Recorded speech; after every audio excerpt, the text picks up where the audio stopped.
Bonjour Marie Amiguet, que je ne présente plus. Tu es une ancienne élève de l'IFCAM. Je ne sais pas de quelle année, avec quel totem. Huitième promotion, donc c'était 2011-2013. Et l'animal? Je crois que c'était les lions. Les lions, d'accord. Du lion à la Les panthère. lionnes, mais pourquoi les lionnes, il n'y en était pas que des filles? Oui, mais peut-être que des fois le féminin l'emporte. Donc d'élève, tu es passée à réalisatrice connue et même césarisée. Bravo, félicitations. Tu es la première de l'IFCAM d'ailleurs à avoir reçu un César. Félicitations. Et là maintenant, tu es membre du jury de ce festival de Minigout 2023. Beau parcours. Et qu'est-ce que ça te fait d'être jury? D'être présidente du jury, c'est un honneur déjà. C'est une invitation que m'a faite Dominique Brouard, qui est l'ancien directeur de l'IFCAM. Donc oui, ça me paraissait un petit peu naturel de lui dire oui, pour aussi le remercier de m'avoir permis de faire cette école. C'est quand même une chance. Et donc tu vas tu vas ingurgiter beaucoup de films pendant quelques jours? Oui, voilà, par contre, je pense qu'il y a risque d'indigestion, mais voilà, il y a 41 films, dont 10 courts-métrages, plus encore 5 films hors compétition que j'aimerais beaucoup voir, parce que c'est aussi ceux qui m'intéressent. Et ouais, je sais qu'on ressort avec la tête comme ça. J'avais déjà fait jury Jeune Regard à l'époque, mais en même temps, c'est génial d'avoir une opportunité pareille. Ça donne un bon coup d'œil sur ce qui se fait. Peut-être que le problème, c'est d'avoir peur d'être injuste, parce que souvent, il y a des belles choses qui ne sont pas primées. Oui, c'est toujours un peu la crainte. Après, on est quand même 6 ou 7 membres, donc je pense qu'on peut aussi se discuter, débattre, se mettre d'accord. Après, faut que le système de notation il soit quand même cohérent par rapport à nos coups de cœur, quoi. Et je sais que ça n'a pas toujours été le cas, donc on va faire en sorte. Et s'il y a une grosse discussion, c'est toi la chef, c'est toi qui tranches. Je me demande bien est-ce que c'est comme au Festival de La Rochelle où la présidente compte pour 2 voix. Je ne sais pas, je ne sais pas. Tu verras. Mais je pense que la présidente a son mot à dire, effectivement. Et puis tu as un regard, donc on te fait confiance, il n'y a pas de souci. Il y aura aussi le film de... Enfin, il y a Jean-Michel Bertrand qui va passer nous voir. Voilà. Tu as participé depuis le début à cette aventure-là aussi? Exact. Alors Jean-Michel Bertrand, il nous présente son 3e film qui est Vivre avec les loups, et qui est un film sur la cohabitation, le vivre ensemble entre les prédateurs et les humains qui ont des brebis en alpage. Et j'ai hâte de voir le film en public. Et je pense qu'il est très attendu.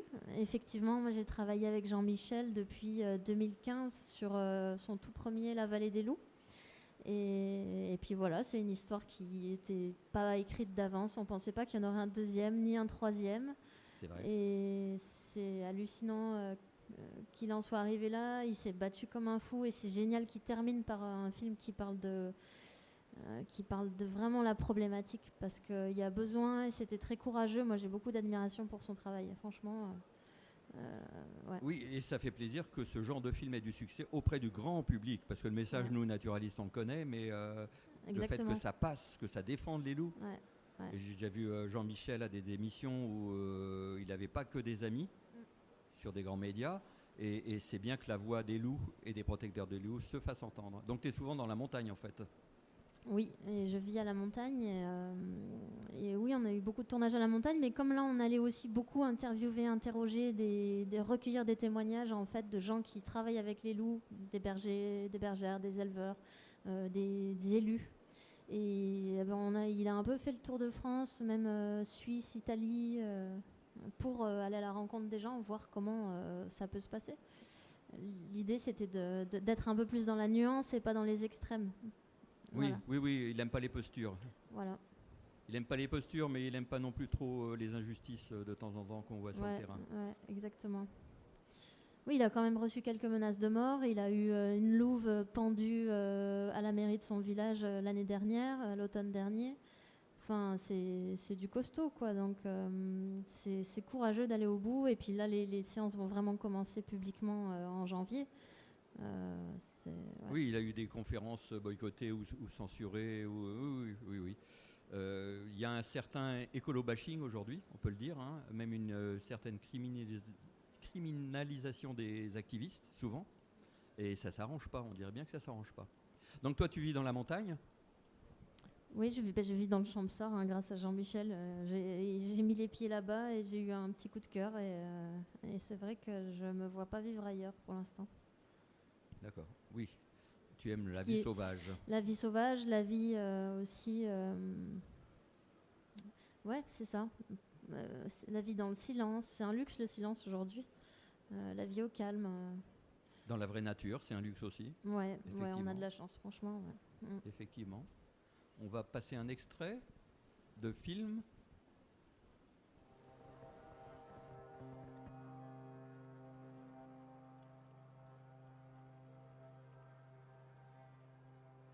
Tous les habitants des rochers sentent la mer qui se retire, l'élément liquide qui se dérobe.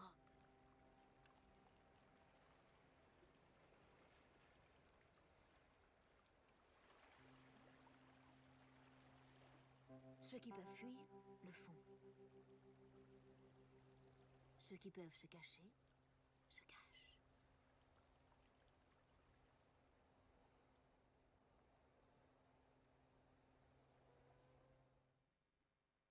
Donc là, on est parti un peu au bord de la mer.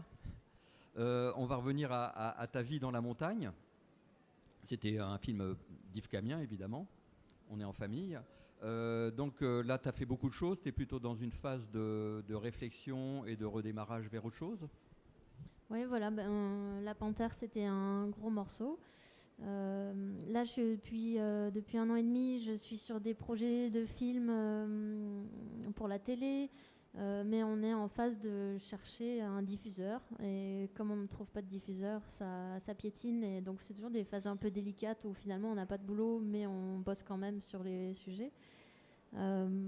Et puis j'aimerais me diriger aussi depuis quelques années là vers l'écriture et pourquoi pas faire bergère aussi, ça me trotte dans la tête depuis un moment. L'écriture de livres. Écriture de livres, ouais, j'ai des opportunités pour écrire et je me dis, moi qui ai toujours aimé beaucoup l'écriture, peut-être c'est le moment de me poser. Et le problème, c'est que faire des films, ça incite pas à se poser. C'est toujours des rythmes un petit peu dense où on pense que au film, on a du mal à penser à autre chose. Et d'autant plus que souvent les projets, on les demande un petit peu tous les uns derrière les autres et puis ça mord pas et tout à coup ça mord et il y a tout qui part en même temps, donc on est noyé. Et je veux plus courir voilà, après les heures d'intermittence. Maintenant, j'ai vraiment envie de me recentrer sur qu'est-ce qui est important pour moi de dire et de partager. On sent une certaine sagesse. Merci Marie d'être passée nous voir. J'étais encore dans la montagne. Et bon courage pour tous ces films. Merci Marc.